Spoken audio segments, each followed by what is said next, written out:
Hi, I'm Paul Brown. I'm Managing Director of an organisation called BoardWorks, and today we're going to talk about that doozy topic, board reporting.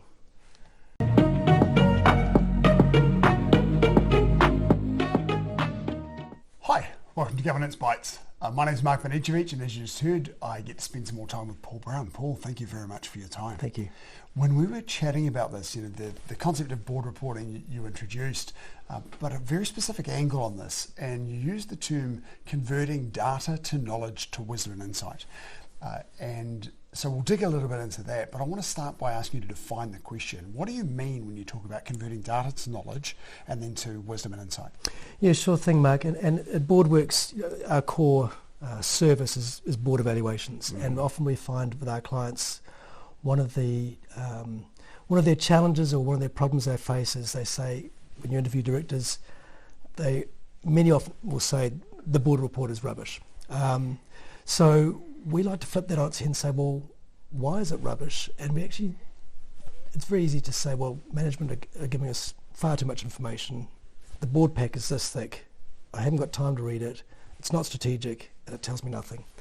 So we again would challenge the board members and say, well, that's incumbent on you as a director or as a board, not on management, because we would also say to the board, how explicit have you been in asking management what information you need of them and in what form? So coming back to your question, we really want to make sure that the board report has one function. The board report is there to help the board do its job. And the board can only do its job if it's not receiving data. It's receiving data that's been synthesised into information. It's gone further actually. That information has then been interpreted and really put into knowledge and into wisdom in terms of helping the board make decisions about the future of that organisation. Right, so if I can take those three terms around data, knowledge and wisdom and insight combining into one. Data, lots and lots of numbers and information. Yep.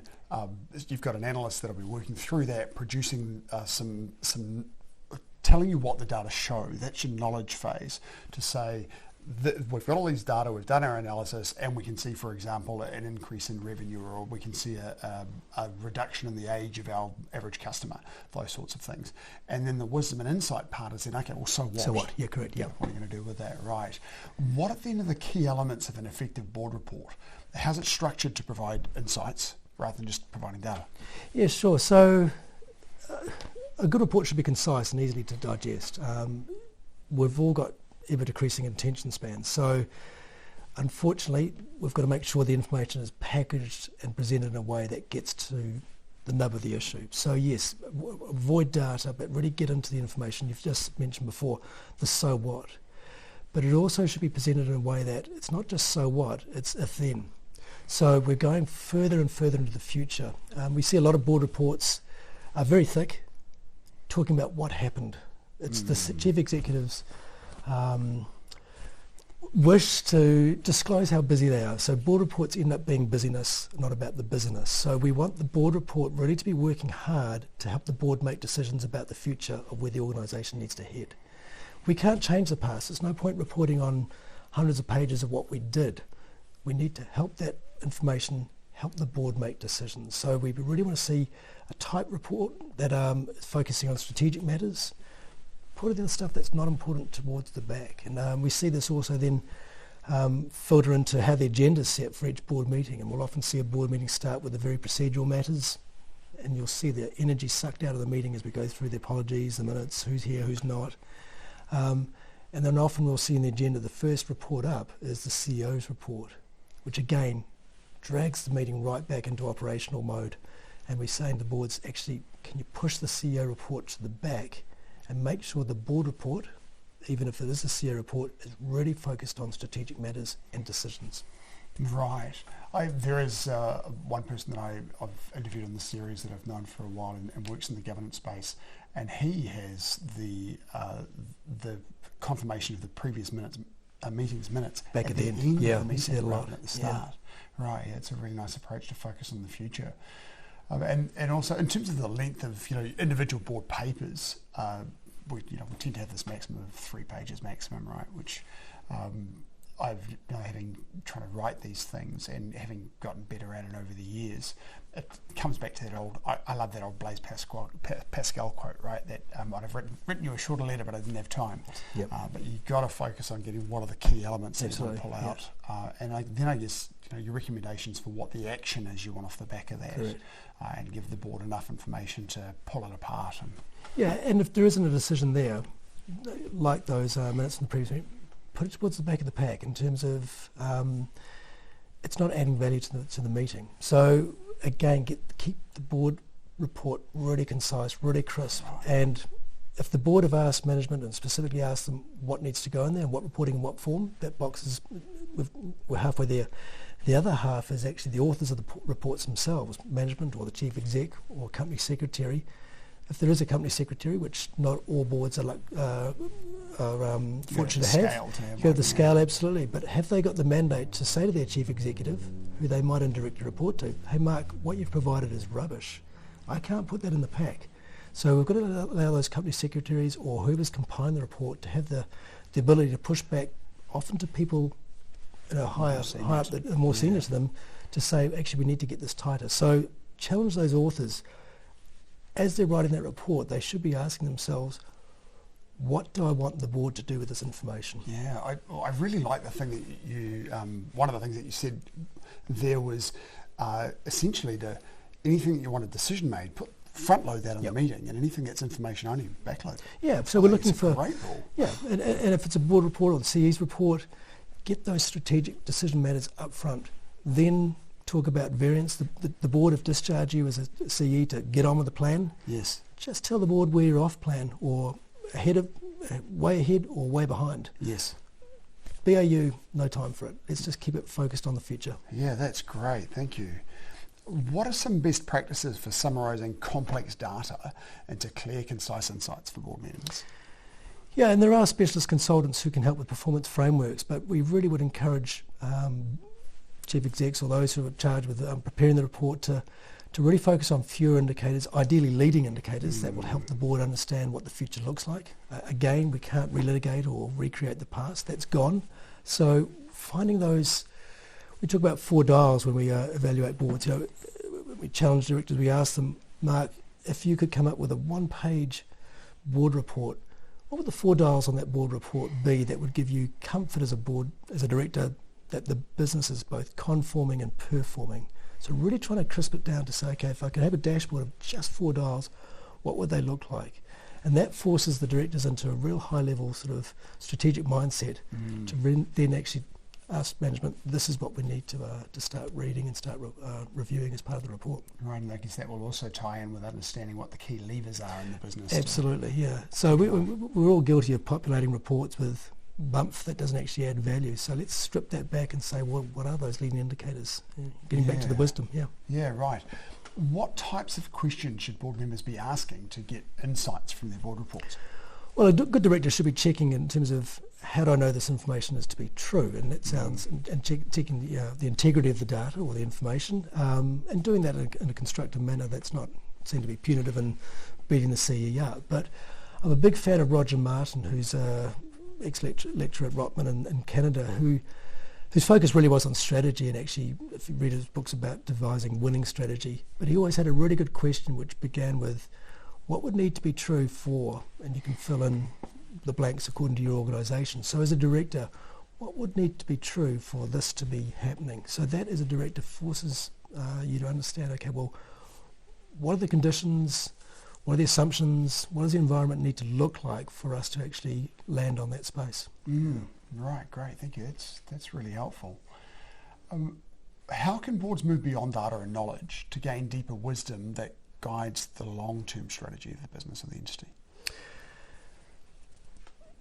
There's no shortcut. It comes back to understanding how the machine operates, what it's there to do, how does it, if it's a commercial entity, how does it make money? And understanding those, you mentioned the word levers, understanding what those levers are for profit if it's a commercial organisation. If it's a for-purpose or non-profit, what are the levers for achieving impact? And often we tend to, if I'm talking about the for-purpose space, we tend to get comfortable looking at outputs. easy to point to things and measure things. Outcomes a bit more foggy, impact foggier still, but you've got to keep challenging yourself to keep your eye on the prize, which is impact or could be profit in the commercial space.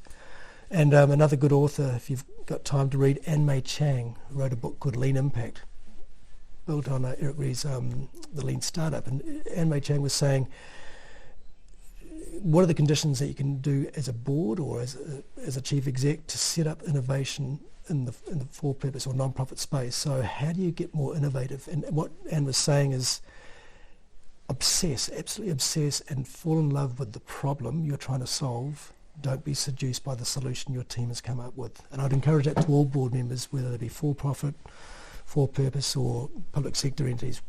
Really stay in love with the problem. That's what you're there to do. Yeah, right. That makes a lot of sense, because if you fall in love with the solution, then you've got the blinkers on and you're not looking at the other opportunities that may arise. Yeah, okay.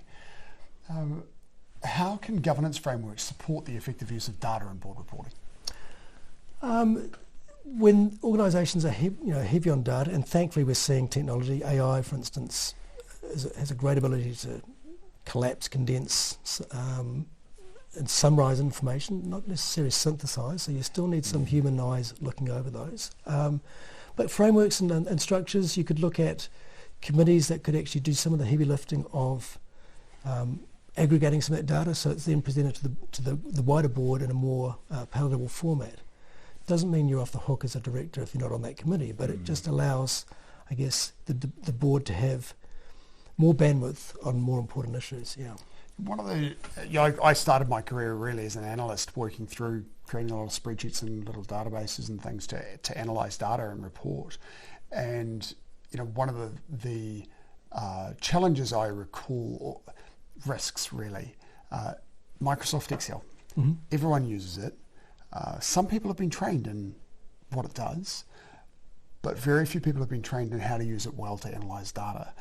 And so that creates a whole lot of people that are self-taught. You end up with a whole lot of spreadsheets that are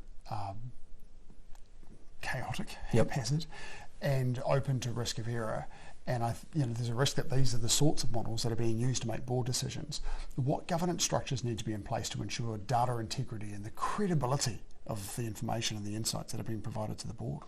You've got functions such as external auditors or even internal audit to be that sort of bellwether and making sure that processes and procedures and data has got integrity. So I'd be leaning on those. It is a challenge if you're not part of that industry to really sense check that data, what you're being fed. But again, bring in outsiders if you don't feel comfortable. Learn from those outsiders, but be prepared to ask the questions. I mean, if you don't understand, seek to understand and ask the question of your team. Yeah, and challenge your assumptions and know what you're relying on, right? Yeah, absolutely.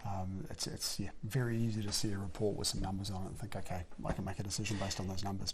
But are those numbers actually correct or materially correct? Well, absolutely. And I think too, you mentioned a minute ago, Mark, risk was an example that we earlier in your career. I think too with risk, as with all data, we just tend to look at one item at a time and not realise there are interdependencies. So what would happen if this risk changed along with this risk, or they combined? So rather than just being the frailties of human nature, just looking at one thing at a micro level, how do we step back and view it at a macro level and say, okay, these things actually are interrelated? Yeah, absolutely. One final question for you for this conversation. Could you share with us a memorable learning event from your own governance experience? I think we touched on it before. I think we're all, and maybe I was the other side of the governance table as a chief exec, I think we're all guilty of trying to beat our chests and say how busy we've been as opposed to how effective we've been. So the learning for me is actually effectiveness is better than busyness. So really trying to distill what that information is saying, how the reporting is actually capturing that and moving away from just pure volume. So yeah, I can see that if you've got that mindset as a CE producing the report for the board, you'll end up with much smaller board reports for a start. There's probably there may be a tendency where sometimes you're thinking, what effectiveness have I got to report? And so you fall back on the busyness. But if you've always got that mindset of, what are the challenging questions that I really need to take to the board, where I need help making decisions, apart from that, I just need a short report to give the board the confidence that I'm trying to do what I'm trying to achieve. Yeah, and come back to that point, the board report is there to help the board do its work. How does it fit in with their work plan, and how does it fit in with the future of the organisation? Not for the CEO to report how busy they've been. Correct, yeah. Yeah, great. Paul, thank you very much. I really appreciate your time. Great conversation. Hopefully we'll catch up again soon and see you next episode. Thank you. Thank you for watching this episode of Governance Bites. We have more episodes on YouTube and your favourite podcast channel, where I interview directors and experts on various topics relating to boards of directors and governance. We'd love to see you back, and please like, subscribe, and share the videos and podcasts.